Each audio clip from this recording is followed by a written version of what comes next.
Le directeur exécutif de Lidl, Michel Béraud. À côté de vous, Thomas Asportas, journaliste BFM Business. À côté de vous, Rodolphe Bonas, PDG du groupe Aristide Retail Technologies, spécialiste de la grande distribution.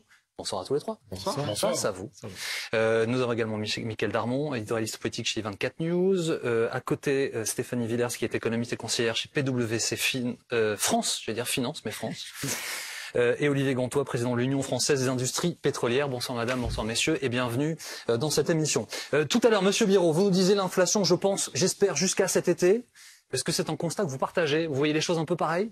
Chez BFM Business, vous avez des indicateurs qui vous disent en gros ça va se calmer cet été? C'est ce que nous dit l'INSEE, effectivement, parce qu'on devrait enfin, à ce moment-là, à partir de l'été et au second semestre, avoir la baisse des prix des matières premières se répercuter dans les prix qu'on paye nous dans les supermarchés. L'INSEE table au global sur une inflation proche des 3%. Là, on a eu les chiffres ce matin du mois de mars qui sont un peu au-dessus de 5. Ils nous disent à la fin de l'année, ça va vraiment baisser. On va se rapprocher en moyenne, donc pas que l'alimentaire, en considérant aussi l'énergie, les loyers, les loisirs, on devrait se rapprocher un peu au-dessus de 3. Donc c'est vrai que normalement, le scénario, c'est on fait le dos rond encore 3 mois, et à partir de cet été, et surtout à la rentrée, ça devrait vraiment baisser. Enfin, baisser, la hausse devrait baisser. Voilà. C'est ça toujours la fin. C'est la baisse de la hausse, c'est pas... La baisse de la hausse, ce qu'on appelle la désinflation. C'est la baisse de la hausse, mais c'est malheureusement pas la baisse des prix.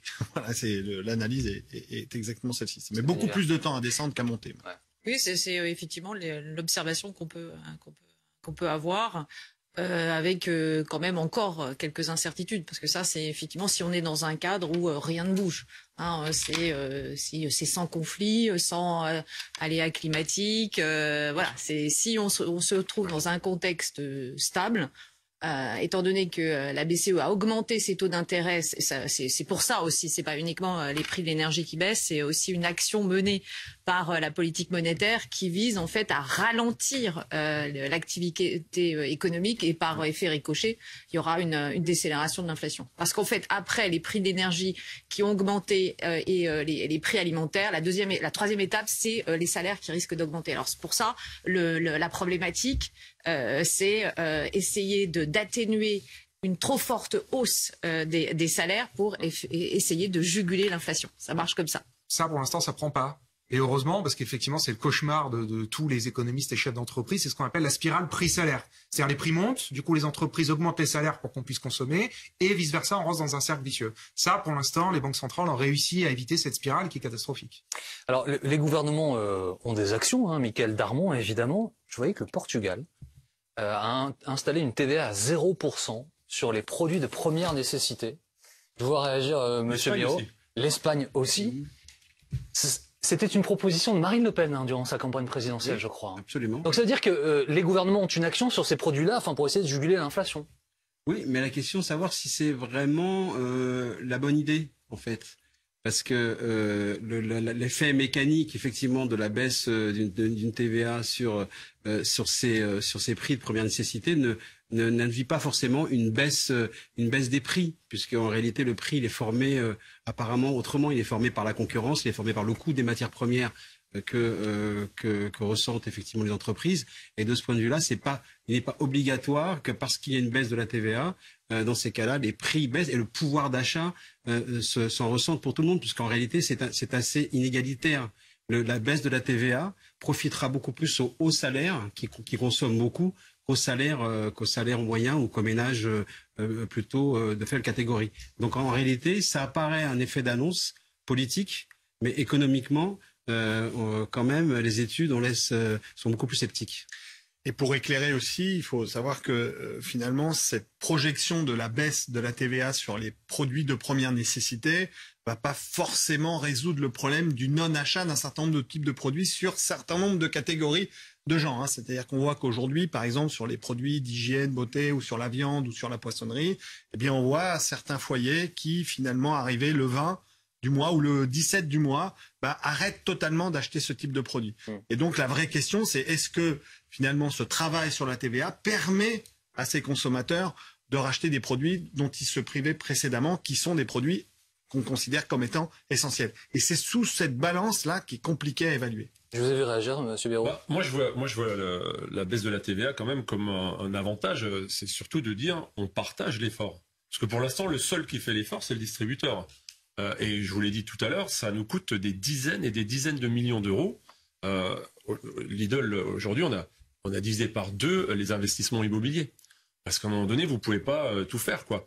Donc ça coûte énormément et je pense que l'Espagne et le Portugal qui ont mis la TVA à 0 sur les produits de première nécessité, c'est partager l'effort, c'est que le gouvernement... Alors après, on parle aussi du chèque alimentaire, on y viendra peut-être, mais je pense que ce sont des bonnes idées. Ouais, là, Non, enfin pardon, mais l'effort il est fait par tout le monde, en premier lieu par les consommateurs. C'est quand même nous à la fin qui payons beaucoup plus cher. Vous effectivement vous réduisez un petit peu vos marges. Oui, mais le gouvernement aussi. Enfin le quoi qu'il en coûte. Après le quoi qu'il en coûte énergétique. Non, pas autant. Ah bon? Non, là, on serait tous en faillite. Non, pas autant, mais enfin, c'est plutôt dans les 200. C'est plutôt dans les 200 milliards. Oui, c'est plutôt dans les 200. Bon, enfin, ça reste une fortune, hein, rassurez-vous, Jean-Baptiste, que ce soit 200 ou 600, ça reste une fortune, et à la fin, c'est une dette qu'on va tous payer. Être encore plus généreux. Non, c'est un peu moins open bar que ça. Mais, donc, toutes ces aides-là, c'est quand même à la fin des aides, les chèques exceptionnels de rentrée, les indemnisations, que ce soit pour le carburant, pour le pouvoir d'achat, à la fin, c'est l'État qui paye. Oui.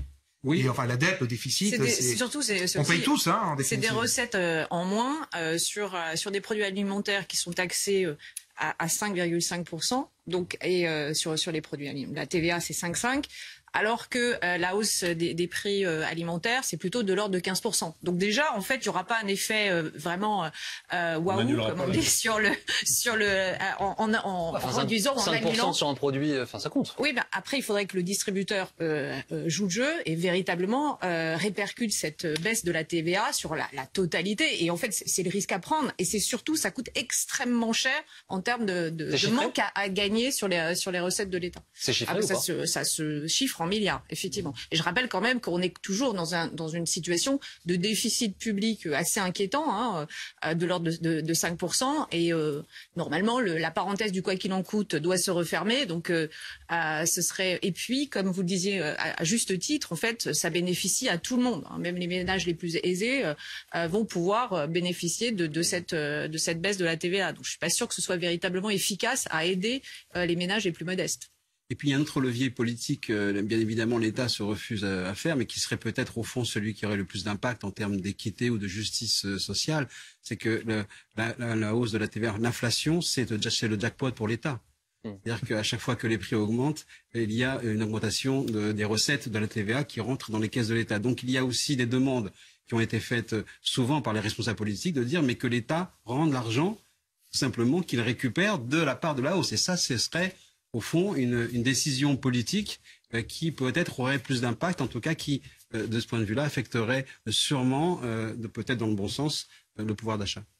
Ce qu'on voit, c'est que finalement, le débat tourne autour des achats qu'on pourrait considérer comme des vrais achats cristallisants. On parle beaucoup de l'énergie, on parle beaucoup de l'alimentaire. Pourquoi ?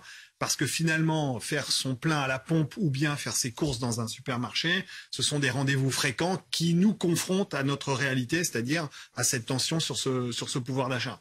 Et donc, la vraie question, c'est comment est-ce qu'on va réussir à sortir de cette spirale où à chaque fois qu'on fait son plein d'essence ou bien à chaque fois qu'on fait ses courses alimentaires, eh bien finalement on se dit aujourd'hui finalement je vais pas pouvoir, ça va pas passer. Et on se rend compte bien, et c'est là que c'est assez terrible, c'est que finalement on voit que les Français ce sont des comptables de leur budget, c'est-à-dire qu'ils vont arbitrer et il n'y a pas 40 000 postes pour arbitrer aujourd'hui.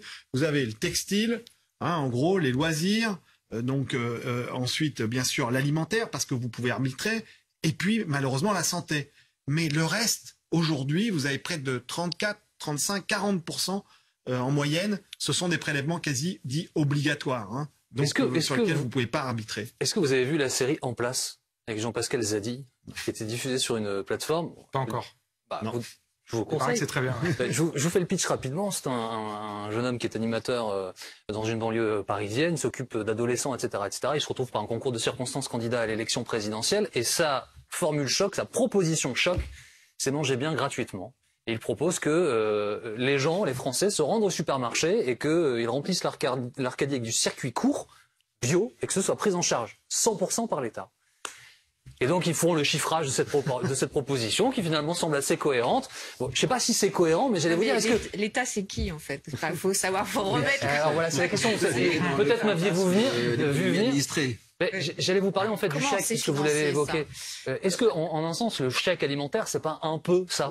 C'est un peu ça, mais c'est ciblé. C'est-à-dire qu'on finance pas tout le monde, on n'aide pas tout le monde, mais un chèque doit être attribué aux personnes qui en ont le plus besoin. En fait, c'est ça l'objectif, plutôt qu'une baisse massive de TVA ou d'un bouclier tarifaire, comme on a vu, qui profite à tout le monde.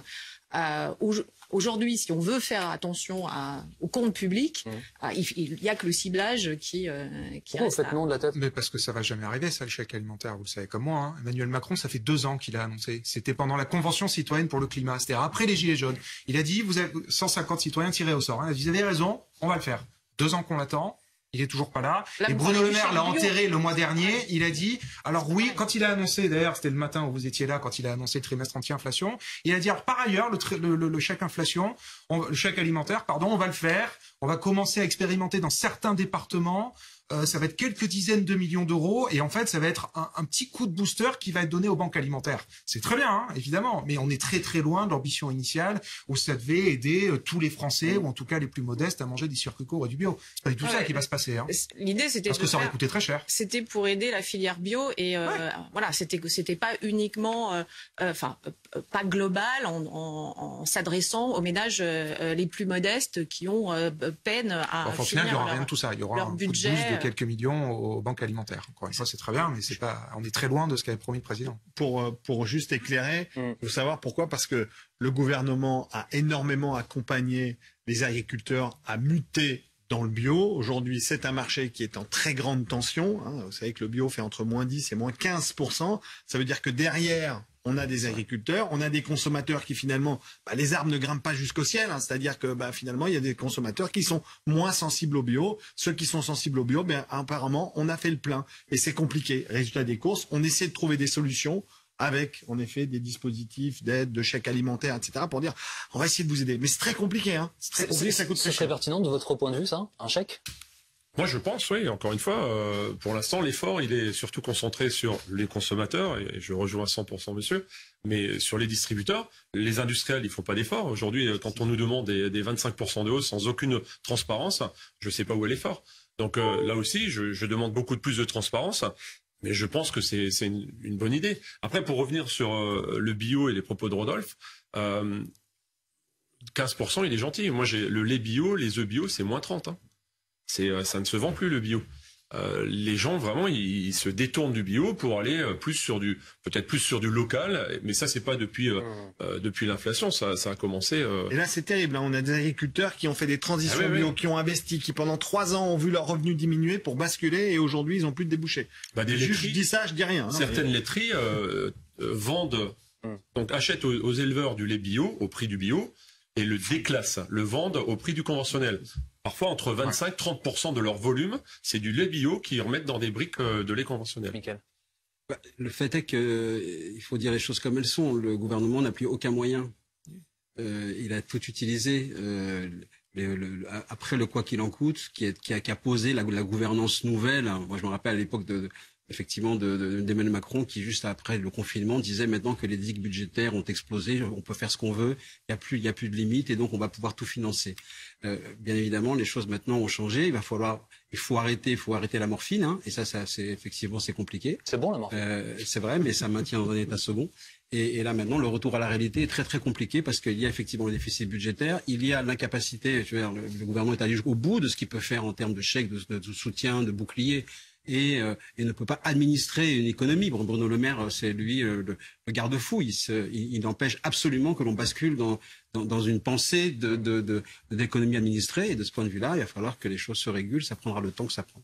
Alors tout à l'heure, 600 milliards, c'était le bon chiffre, mais c'est pas le chiffre du quoi qu'il en coûte, c'est le chiffre de la dette. Oui, on va dire ce que dit Michael. La dette a augmenté de 600 milliards depuis 2017. Je voulais juste donner un tout dernier chiffre. Bien, j'avais lu ce chiffre quelque part. Il est pas faux, il est parfaitement vrai. C'est l'augmentation de la dette depuis 2017, notamment à cause du quoi qu'il en coûte. Non, juste une dernière chose sur l'alimentaire. On a tous raison de débattre et d'essayer de comprendre pourquoi, mais l'alimentaire, c'est 15% de la consommation des Français. C'est 15%. L'énergie, c'est 10%. Les autres, ce qu'on appelle les biens manufacturés, les voitures, les vêtements, c'est 25% et les services 50%. Donc, en fait, là, la hausse dont on parle de 15%, c'est 15% sur 15%. Oui, donc mais c'est pas non plus tout ce qu'on. Pour les ménages les plus. Bien sûr, en moyenne. Voilà, mais voilà, tout notre argent passe pas dedans. Alors, Monsieur Gantois, ça va être à vous. J'espère que vous êtes prêts parce que j'ai des questions.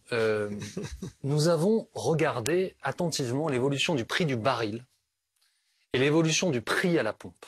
On va le montrer à nos téléspectateurs. On a essayé de mettre ça sur le même graphique Pour des raisons de compréhension évidentes pour tous, on s'est permis de convertir le prix du baril, qui est en dollars, en euros. Comme ça, vous avez la même valeur des deux côtés et vous voyez bien comme ça les chiffres. Et alors, Olivier Gantois, je regarde ça et je ne comprends rien. Et quand je vous dis ça, c'est pas une provocation. Et je pense que beaucoup de gens, peut-être vous autour de la table, et beaucoup des gens qui nous regardent, et je pense surtout à ceux qui sont en zone rurale, qui n'ont pas le choix, qui doivent prendre la voiture, etc., ne sont pas encore convertis électriques parce que c'est compliqué parfois et très cher. Le prix du baril est presque au plus bas depuis un an et le prix de l'essence à la pompe est presque au plus haut. Qu'est-ce qui se passe? En fait, ce qui s'est passé, surtout sur la période qu'on voit sur le graphe, c'est que l'État a consenti des remises exceptionnelles sur les prix des carburants, puisqu'il y a une remise de l'État de 18 centimes par litre entre le 1er avril et le 31 août. Cette remise a passé à 30 centimes sur septembre et octobre, et novembre et décembre sont descendus à 10 centimes. Donc pratiquement sur les 3/4 de l'année 2022, il y a eu des remises exceptionnelles de l'État.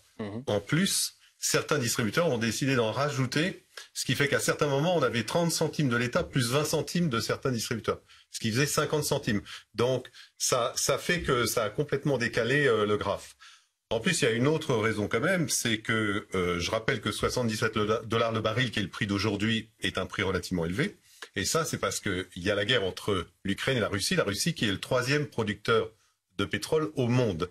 Et tant qu'on sera dans cette guerre-là, de toute façon, on sera dans des prix pétroliers élevés, surtout pour nous qui n'achetons plus de pétrole russe.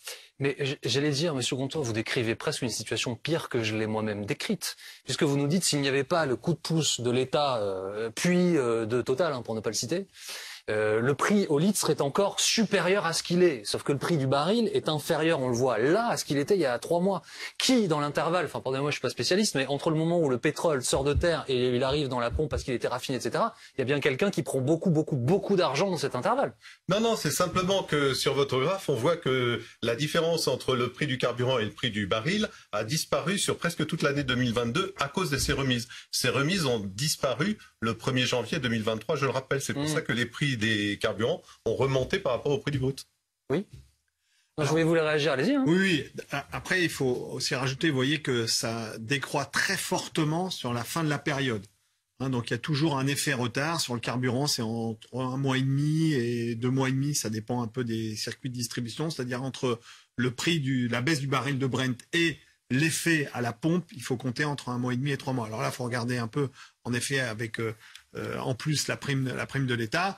C'est certain qu'on peut même se poser la question là aujourd'hui. On parlait des fournisseurs alimentaires, mais on peut se poser la question là aujourd'hui, comment est-ce qu'on va répercuter la baisse des prix du blé, la remontée de la production de la graine de moutarde? Est-ce qu'on va en effet voir tous les produits, c'est-à-dire les pâtes alimentaires qui avaient fortement augmenté, est-ce qu'elles vont enfin diminuer? Voilà, c'est un peu le même sujet.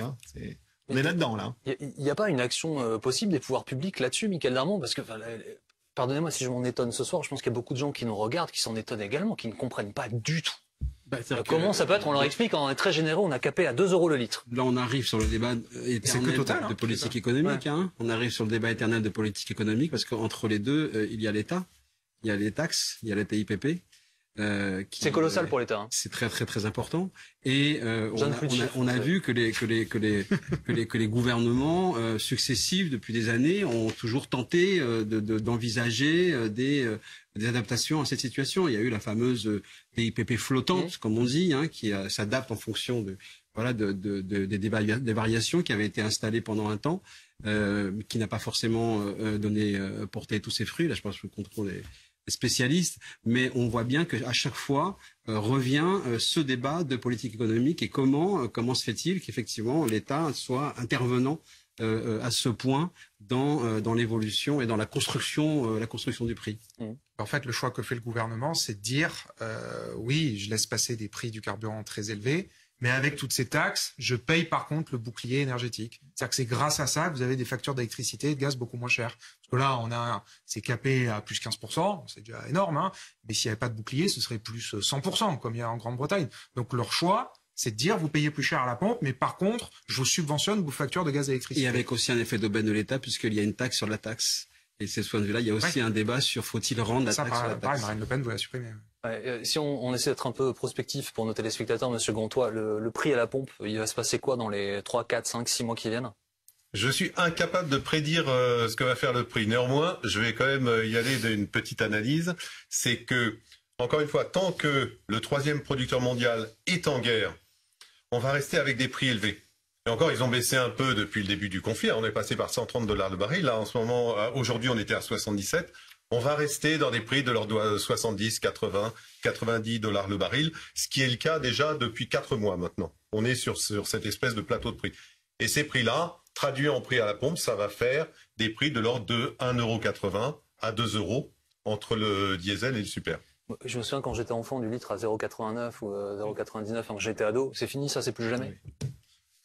Je serais surpris qu'on revienne à des prix comme ça. Non, oui. mais surtout l'idée, comme on est importateur net, on dispose pas de pétrole, c'est véritablement aller vers la transition énergétique, aller vers les énergies vertes. Donc c'est pas de notre intérêt d'espérer sur le long terme avoir un pétrole pas cher. Il faut plutôt aller vers. Pardon. Faut qu'on répare nos EPR alors.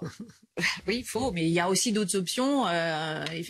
L'Europe tout entière est en train d'essayer de réformer cette politique énergétique parce qu'on a vu tous les inconvénients de dépendre de fournisseurs extérieurs à notre zone de libre-échange qu'est l'Union européenne. Juste, on a 30 secondes là pour conclure. Je pense surtout évidemment aux gens qui nous regardent. Donc l'inflation, ça va continuer jusqu'à cet été.